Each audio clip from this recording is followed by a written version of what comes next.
When it comes to Sony cameras, it's very easy to point out the features that they're missing. Even with the a7S III, we'd all like to see false color, anamorphic desqueezing. The list just goes on and on and on. And we're all sat here eagerly waiting to see what Sony brings out next. But what if I was to say to you that there's a way for you to access most, if not all, of the features that you want? It's at no additional cost to you, and all you really need to do this is in your pocket, or perhaps even in your hand right now. I never thought I'd make the claim by saying that my phone is a great camera accessory, but here we are.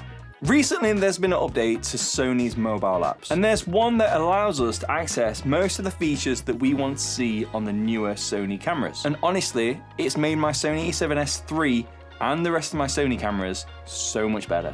And the best part about it all is it's completely free. So today in this video, I'm going to be explaining exactly what it is, what features it contains and how it will help you, how reliable it is when you're using it, and is there any drawbacks? And is it compatible with every mobile phone, or can you even use it with some other devices? So let's begin with exactly what it is. This is an app called Monitor and Control, and it's available for both Apple and Android users. And most likely it can be used on the phone that you're using right now, as long as it's relatively new in the last 2 to 3 years, I'd think. For example, I have an iPhone mini 13, it installs the app and it connects to my camera perfectly fine. However, there is a little snag, but we'll get to that. As for cameras, I've used it on all of my cameras, the a7S III, the a7 IV, and the a7R5. But it can also be used on other Sony cameras like the a9 III, the a1, the FX3, the FX30, the FX6, and the ZVE1. However, something you need to be aware of is that your camera needs to be updated to the latest version of its firmware for it to be able to connect to the app and use all of its features. And it pretty much takes your phone and turns it into an external camera monitor,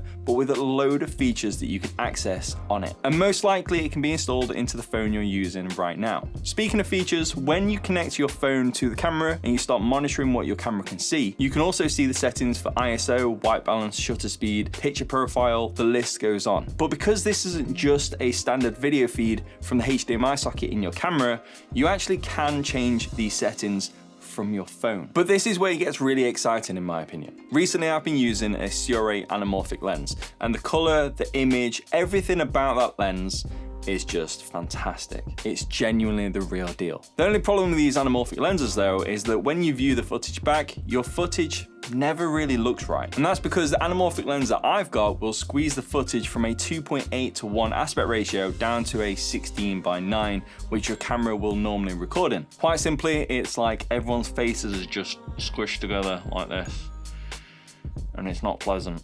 Now on some cameras, like the FX3, you do have the desqueeze option inside the camera. But for those of us who don't have an FX3, that feature just isn't there, and I can't see Sony adding that anytime soon. Well, on this app, in the top left corner, you have a section for tools, and if you go in there, you can actually turn on an anamorphic desqueeze option. And if you press the little cog, you can even choose your desqueeze factor. So for me, it would be 1.6. In the same tools menu, you have an option for waveforms, which is similar to what you'll see in Final Cut or DaVinci or Premiere Pro. And when that's enabled, you can move that around on your screen, you can make it larger, you can make it smaller. And it's a great way of getting the correct exposure without using zebras or just eyeballing it, which admittedly, a lot of us do. Oh, what's that? You prefer false color? Well, it's a bloody good job we've got that option too, isn't it? It's just the gift that keeps on giving. Perhaps you're a content creator and you want to frame your shots so you can shoot in landscape and portrait all at the same time. So what you need is a marker guide for 2 different aspect ratios, and guess what? Sure enough, there's an option for marker guides, and you can change that to a variety of different aspect ratios for both portrait and landscape. And instead of having to continuously go into that menu, you can choose your favorite 3, so let's say waveforms, marker guides, and anamorphic desqueeze, and you can toggle them so they display just at the top so you can easily turn them off and on if you wish. Now the reliability of this app is fairly good. You can connect your phone to the camera using a variety of ways. The ways I've tried is Bluetooth, Wi-Fi, and USB. However, what I will say is I've never been able to successfully get the USB connection working properly. At first I thought it was just the camera or maybe even the USB cable I was using, but what I actually think it is my phone. How I said earlier that most phones will work with it, the iPhone 13 mini does work with this app and it will connect to my camera perfectly fine using Bluetooth or Wi-Fi. But from some reading I did yesterday, and I'll leave a link to that website down in the description box below, I think you need anything from an iPhone 14 for it to connect through USB. But I don't have an iPhone 14 or anything newer, so I can't test that for you, unfortunately. But if you have and you want to give it a go, then let me know in the comments. But even with the Wi-Fi or Bluetooth connection, it's still really good. Admittedly, there is a little bit of latency in the feed, and sometimes you do get a little bit of buffering, but I keep my phone pretty much on top of my camera. It's completely usable, but I'm not gonna say it's 100% perfect. I'm pretty sure if you're lucky enough to be able to get it working with a USB connection, it would be pretty seamless. So apart from the lack of the USB connection for people like me who has a really old iPhone, what's the other drawbacks? One of the drawbacks that I can see is actually how the image looks on your phone.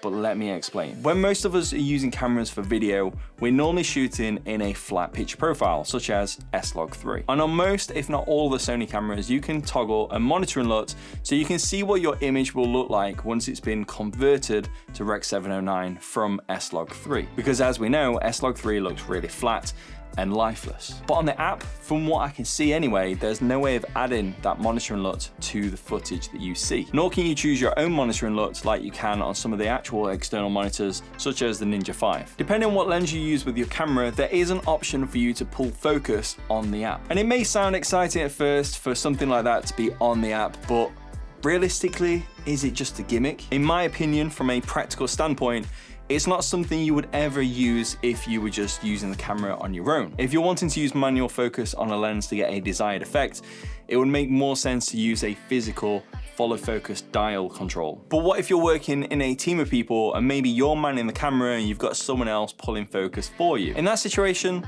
I guess you could use it if you wanted. However, to get the best connection and reduce any latency, you're going to want to connect your phone to the camera with something like USB. But to give you my honest opinion on that matter, if I was working with a team of people and I had someone pulling focus for me, most likely I'm going to be working on a project with a larger budget. So at which point I'd scrap my phone and use a proper follow focus system. But on the flip side to all of this, I'm only using an iPhone mini 13. And it is literally like super tiny. It's like an old-fashioned iPhone 5 from back in the day. And the main reason I started using the monitor and control app is because of the Sony lens. But if you're an Apple user, you could easily stick something like the 16 Pro Max or even an iPad on there, because you can use an iPad instead of your mobile phone. And at that point, it's going to be as large or if not larger than any monitor you can buy at a reasonable price. And most likely you have a suitable phone, iPad or tablet available to you. Now the app is free, but I did decide to buy 2 optional accessories so I could make this a little bit more convenient to myself. Number 1 was this little hot shoe mount so I can mount my phone to my camera, and it can be rotated so you can mount your phone in a particular orientation if you wish. And I'll leave a link to the mount down below. The second accessory was a Lightning to USB-C cable. However, depending on what device you're wanting to use with your camera, you may be better off getting a USB-C to USB-C cable. However, like I've already said, I didn't end up using this cable because my phone wasn't compatible with the USB option. So because we now have a camera monitor on our mobile phones, is this the start of a new generation of camera monitors? Maybe, but at the same time, monitors like the Ninja 5 allow you to do internal recording, and some people just prefer that. The Ninja 5 also allows you to record in RAW from cameras like the A7S III, and again, that is something what some people desire, but it's not for everybody. So no, I don't think my mobile phone will be replacing an external monitor anytime soon. However, for those of us who don't want to spend more money, but still want to unlock a load of new features with the camera they already have, this is a really convenient way of monitoring the footage